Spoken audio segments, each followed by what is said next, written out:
Hello friends, मैं धर्मेंद्र ऐसे writing का दूसरा लेसन लेकर आप लोगों के सामने हाजिर हूँ। और इस लेसन में हम बात करेंगे कि एक डिसेंट वे में ऐसे कैसे लिखा जाता है और ऐसे राइटिंग में कैसे एक अच्छा स्कोर लाया जा सकता है। तो ये मेरा संक्षिप्त परिचय यहाँ पे। सौभाग्य से मुझे 3 बार यूपीसी सीएससी इंटरव्यू में जाने का मौका मिला है और 4 बार यूपीसी मेंस लिखने का मौका मिला। और चारों ही बार सतत रूप से मेरा जो एसए का स्कोर रहा है वो 130 प्लस रहा है।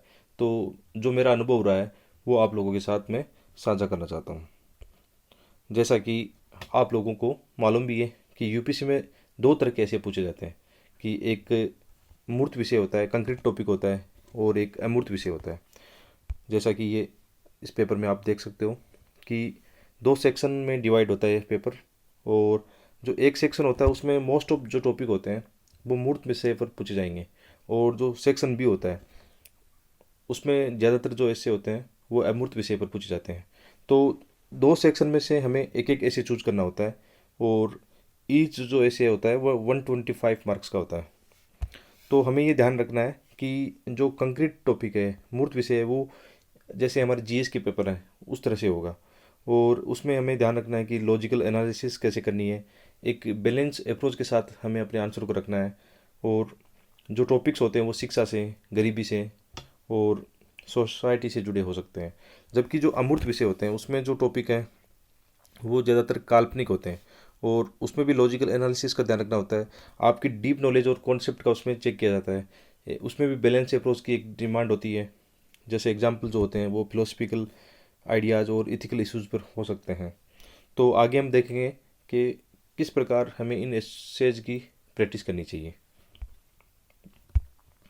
तो हमें सबसे पहले ये ध्यान में रखना होगा कि ऐसे लिखते समय किन किन बातों को माइंड में रखना चाहिए।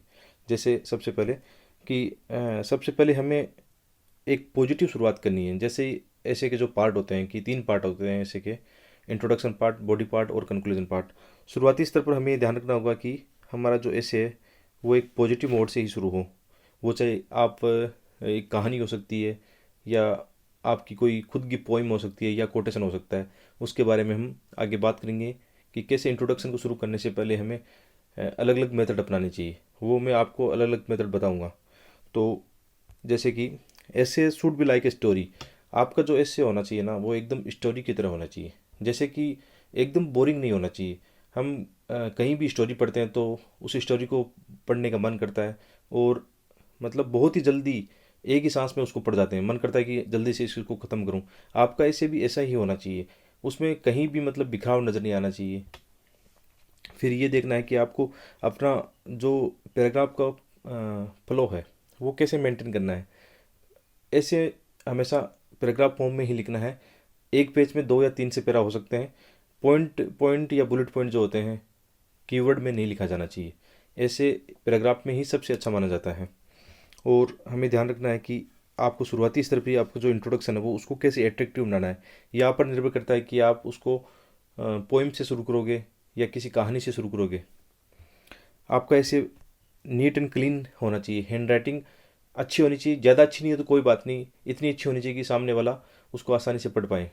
तो इसका भी एक अच्छा रोल होता है कि आप अशुद्धियाँ कम कर रहे हो, काटा पीटी जो काट छाट होती है वो आप कम कर रहे हो। इनका ध्यान रखना है। बॉडी पार्ट जो होता है वो मल्टी डायमेंशन होना चाहिए। उसमें आपको एक आयाम ही नहीं होना चाहिए, बहुत सारे आयामों को कवर करते हुए आगे बढ़ना है। और इसके अलावा पैराग्राफ फॉर्म में हम बात कर चुके हैं। जो आपके इम्पोर्टेंट पॉइंट्स और डाटा एग्जाम्पल के स्टडीज हैं उनको आपको अंडरलाइन करना है। खूब सारे आपको जो भी आप पैराग्राफ लिख रहे हो उनमें करंट एग्जाम्पल हो सकते हैं, डाटा हो सकते हैं, रिपोर्ट हो सकती है, केस स्टडी हो सकती है। आप उसको आराम से उसमें डाल सकते हो। ऐसे ऐसे हमारे को एक ऐसा मौका देता है जहाँ पर हम आज़ाद आज़ाद होते हैं। हम अपने विचारों को लेकर एकदम स्वतंत्र फील कर सकते हैं। तो जितनी मतलब ये हो सकता है कि आप अपने विचारों को मतलब बहने दोगे उतना ही वो ऐसे बहुत अच्छा लिखा जाएगा। उसको बांधना नहीं है। जैसे कि जीएस के आंसर में और ऐसे के आंसर में ये एक बहुत बड़ा अंतर होता है कि ऐसे में एक एक काफ़ी ज़्यादा हम फील उसको करते हैं कि एक जिंदा जली होनी चाहिए उसमें। एक खुशी महसूस होती है उसको पढ़ के। जबकि हम यही तुलना जीएस के पेपर से करते हैं, तो जीएस के पेपर में थोड़े से कीवर्ड के इस्तेमाल करते हैं, हम बुलेट पॉइंट का इस्तेमाल करते हैं, उतना उसमें एक गहराई की आवश्यकता नहीं होती है, आप आसानी से उसको पॉइंट वाइज लिख सकते हो। लेकिन ऐसे में एक काफ़ी मतलब हमें ध्यान रखना होगा कि उसको एक जीवंत बनाया जाए। जैसे कि हमें किन बातों का और ध्यान रखा जाना चाहिए कि कौन सी गलतियां हमें नहीं करनी है, तो हमें स्पेलिंग एरर, सेंटेंस, ग्रामर, इनसे बचना है। और लॉन्ग पैराग्राफ से हमें बचना है कि एक जो पेज होता है हमारा जिसमें हम यूपीसी मेंस लिखते हैं, वो उसमें 2 या 3 पैराग्राफ आपके बहुत अच्छे माने जाएंगे, न छोटे होने चाहिए न बड़े पैराग्राफ होने चाहिए। साथ ही साथ हमें नेगेटिव जो अप्रोच होती है, हम कई बार ऐसी बातें बोलते हैं जो कि कहीं ना कहीं एग्जामिनर को हर्ट कर सकती है, जो नेगेटिव सेंस में होती है, चाहे वो अपने समाज के खिलाफ हो या देश के खिलाफ हो या आपकी कोई पूर्व धारणा हो, उनसे हमें बचना है। साथ ही साथ जो आपके आइडियाज़ है उनको रिपीटेशन से बचना आपको, कि कई बार ये देखा जाता है कि हमें उतना अच्छा उसका आंसर नहीं आता है, तो हम बार बार वही चीज़ें रिपीट करने लगते हैं, तो वो एक अच्छा ऐसे नहीं माना जाएगा। इसके साथ साथ आपके जो आइडियाज़ होते हैं बैलेंस होने चाहिए, अनबैलेंस आइडियाज़ ऐसे में अच्छे नहीं माने जाएंगे। और आपकी राइटिंग मतलब ठीक ठाक होनी चाहिए, ऐसा नहीं कि मतलब बिल्कुल सामने वाले को समझ में नहीं आए। और हमें पॉइंट वाइज जो फॉर्म है उसको बिल्कुल इग्नोर करना है। ऐसे हमेशा पैराग्राफ में लिखा जाना चाहिए। जो मेरा अनुभव रहा है वो पैराग्राफ वाला रहा है। और जैसा कि मैं तुलना करता हूँ अपने अन्य साथियों से, जिन साथियों ने ऐसे में कुछ पॉइंट डालने की कोशिश की, कुछ हेडिंग डालने की ज़्यादा कोशिश की, तो उनके जो मार्क्स हैं वो हमेशा ही कम रहे हैं। तो हम बात करेंगे आगे कि कैसे एक प्रैक्टिकल वे में ऐसे लिखा जाता है। मैं कुछ अपने हैंड रिटन ऐसे आप लोगों के साथ शेयर करूँगा, और उसमें आप लोग जान पाओगे कि कैसे एक अच्छा ऐसे लिखा जा सकता है। तो इसके अलावा हमें ऐसे के लिए क्या करना चाहिए, हमें ये कोशिश करनी चाहिए कि एक छोटी डायरी रखनी चाहिए हमेशा। मतलब ऐसे एक सतत प्रक्रिया है, एक दिन 5 दिन में थोड़ा इसको सुधारना थोड़ा मुश्किल होता है। तो मेरा ये मानना है कि आप हमेशा अपने पास एक डायरी रखो, उस डायरी में आपको अपनी जो स्वयं की पोइम हो सकती है, कभी लिखने का मन हो वो लिख सकते हो आप, और कुछ कोटेशन आप उसमें ऐड कर सकते हो। अभी टाइम, जैसे अभी मेंस लिख रहे हैं तो टाइम कम है, तो आप कहीं से आपको गूगल करोगे तो ये कोटेशन वगैरह शॉर्ट स्टोरी आपको आसानी से मिल जाएगी। इसके अलावा डाटा एग्जाम्पल आप उसमें डाल सकते हो, केस स्टडीज़ आप डाल सकते हो, करंट एग्जाम्पल, डेली न्यूज़पेपर आप पढ़ते हो वहाँ से अभी कलेक्शन कर सकते हो। अभी अभी टाइम पर्याप्त है, आप अभी 2 महीने के जो करंट है वो उनके यदि आप डाटा एग्जाम्पल कलेक्शन करते हो तो वो अपने ऐसे में डाल सकते हो, बहुत अच्छा माना जाएगा। एग्जामिनर को भी एक अच्छी फीलिंग आएगी कि स्टूडेंट्स जो होते हैं वो करंट अफेयर से कंटिन्यू जुड़े हुए हैं। तो करंट एग्जाम्पल डालना हमेशा ऐसे में अच्छा माना जाएगा। रियल लाइफ के आपके एक्सपीरियंस हो, आपके आसपास की कोई घटना हो, उस ऐसे से रिलेटेड हो, तो आप उसको डाल सकते हो। मोटिवेशनल थिंग्स है आप लिख सकते हो अपने ऐसे को, शुरुआत और एंड में यदि उस ऐसे में वो चीज़ें फिट बैठ रही है तो आप मोटिवेशनल कोट और थिंग्स के साथ उनको ख़त्म कर सकते हो। जैसे फिर हम बात करेंगे कि जो ऐसे होता है उसकी कैसे प्रोसेस करनी चाहिए। कोई भी जैसे ऐसे आपको मिलता है तो सबसे पहले उसकी एक ब्रीफ आइडिया हमें लेना होता है। सबसे पहले हमें उसका रफ वर्क करना होता है, और आप बिल्कुल निश्चित हो जाइए कि रफ वर्क कैसे करना है, कैसे एक ऐसे लिखना है, वो उसके बारे में डिटेल से आपको पूरी मैं जानकारी दूंगा। वैसे ये मोटा मोटी सब स्टूडेंट्स को मालूम है कि एक ऐसे कैसे लिखा जाता है। जो मेन प्रॉब्लम है कि उनके कंटिन्यूसली स्कोर अच्छा नहीं आ रहा है, तो हम उन्हीं बातों को ज़्यादा गौर करेंगे कि एक डिसेंट स्कोर कैसे लाया जा सकता है। मतलब जो एवरेज स्कोर आता है उससे कम उनको नहीं मिले। जैसे कि आप लोग जानते हो कि ऐसे के 3 पार्ट होते हैं, कि पार्ट फर्स्ट इंट्रोडक्शन पार्ट होता है। तो हम जानते हैं कि यूपीसी का जो पेपर होता है 250 मार्क्स का होता है, और उसमें 2 ऐसे हमें लिखने होते हैं, ईच ऐसे 125 मार्क्स का होता है।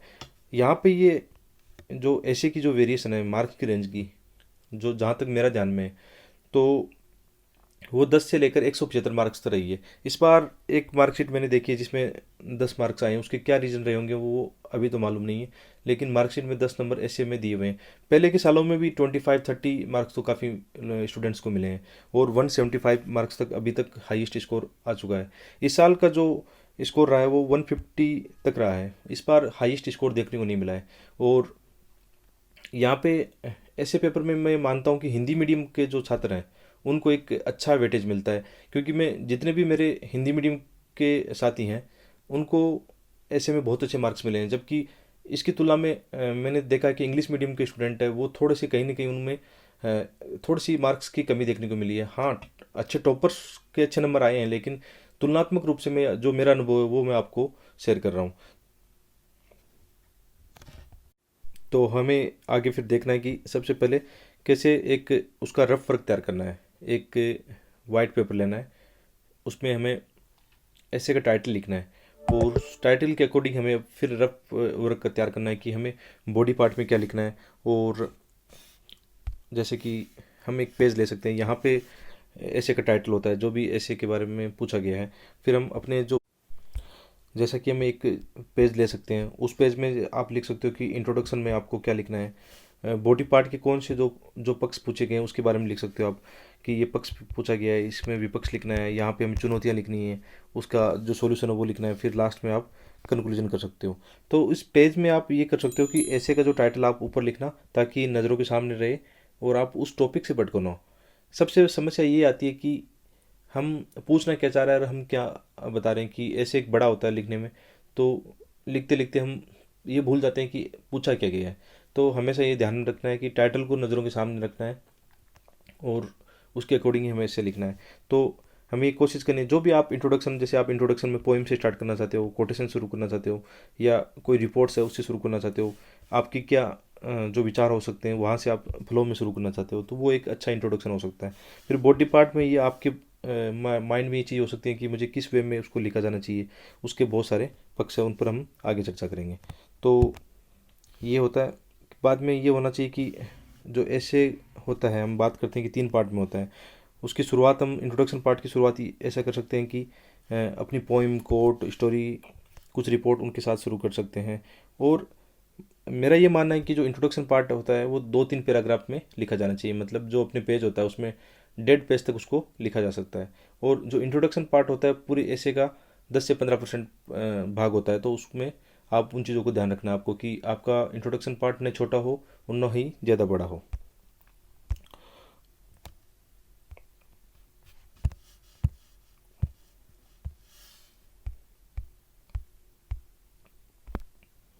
तो दूसरे भाग पर बात करते हैं कि दूसरा पार्ट जो होता है बॉडी पार्ट होता है। बॉडी पार्ट में हमें ये ध्यान रखना है कि जो आपका ऐसे होता है उसमें विविधता लानी है, कि जैसे कि कोई किसी प्रकार का ऐसे हो, उसमें हमें ये ध्यान रखना है कि उसमें मल्टीपल डायमेंशन हमें उसको रखना है। ऐसा नहीं कि वो ऐसे आपका कि केवल एक ही धारा पर बहता चला जाए। और कैसे मल्टी डायमेंशन होगा उसके हम आगे बात करेंगे। इसके अलावा इसको हमें कनेक्ट करना है, जितने भी हमारे टॉपिक्स हैं आपको ये याद रखना है कि जैसे हमारे जीएस के 4 पेपर हैं, तो आप जीएस के चारों पेपर की जो टॉपिक्स हैं उनको याद रख सकते हो। कि आपको जैसे जीएस फर्स्ट हम शुरू करें कि हिस्ट्री पे हम क्या लिख सकते हैं, आर्ट एंड कल्चर में हम क्या लिख सकते हैं, सोसाइटी है, ज्योग्राफी है, इन्वायरमेंट है, पॉलिटी है, इकोनॉमिक्स है, सोसाइटी के मैंने जो पार्ट्स होते हैं, वीकर सेक्शन होते हैं, इथिक्स का हम डाल सकते हैं कि इथिक्स, इन्वायरमेंट तो इन्वायरमेंट इथिक्स हो जाएगा, सोसाइटी के प्रति क्या हमारी इथिक्स है वो हम इसमें ऐड कर सकते हैं। तो आगे फिर जो कंक्लूजन होता है, कंक्लूजन को हम वही 2-3 पैराग्राफ में उसको समाप्त कर सकते हैं। और कंक्लूजन कंक्लूजन जो होता है पॉजिटिव, फ्यूचरिस्टिक और इनोवेटिव आइडियाज़ के साथ में होगा, थोड़ा प्रैक्टिकल सॉल्यूशन देते हुए होगा। और वो कैसे लिखा जाएगा उसकी आप बिल्कुल चिंता मत कीजिए, आगे आने वाले लेसन में हम इन पर चर्चा करेंगे। तो लास्ट में एक अच्छी कविता के साथ में अपना लेसन समाप्त करना चाहूँगा कि बिना प्रयासों के कहाँ कुछ मिलता है, जिंदगी यूं ही गुजर जाती है खुद के बनाई सांचों में। ढूंढते रह गए वो रागीर मंजिलों को, जिनकी अपनी मंजिल से दृष्टि धूमिल हो गई। थक जाना और फिर थक कर हार कर सो जाना आसान है, मुश्किल है अपनी जिद को और जिद्दी बनाना। है तुझ में साहस बिना बहानों के कुछ करने की, तो फिर लम्हों में खुद को कैद ना कर, निकल जा अपनी मंजिल की ओर। तो बहुत बहुत धन्यवाद। जैसे कि ये कोटेशन है, ये छोटी पोइम है, वो मेरी खुद के द्वारा लिखी गई है। तो मैं अपने ये प्रयास करता हूँ कि जो भी ऐसे लिखता हूँ शुरुआती स्तर पर, यूपीसी मेंस में जब लिखते हैं वहाँ, तो मैं कोशिश करता हूँ कि इस टॉपिक से संबंधित कोई छोटी पोइम खुद की बनाई जाए। और मेरा ये हमेशा से ही अनुभव रहा है कि मैं अपनी पोइम लिखता हूँ, कुछ स्टूडेंट्स कोट के साथ लिखते हैं, कुछ स्टूडेंट अच्छे कोट बना सकते हैं, अच्छी पोइम बना सकते हैं, तो उनके साथ लिखा जाना चाहिए। चलो आगे फिर हम बात करेंगे कि कैसे हमें ऐसे प्रैक्टिस करनी चाहिए। आगे के लेसन में मैं अपने खुद के जो रिटर्न ऐसे हैं वो शेयर करूँगा, और ऐसे कैसे लिखा जाता है उसका हम एक रफ आइडिया पूरा तैयार करेंगे।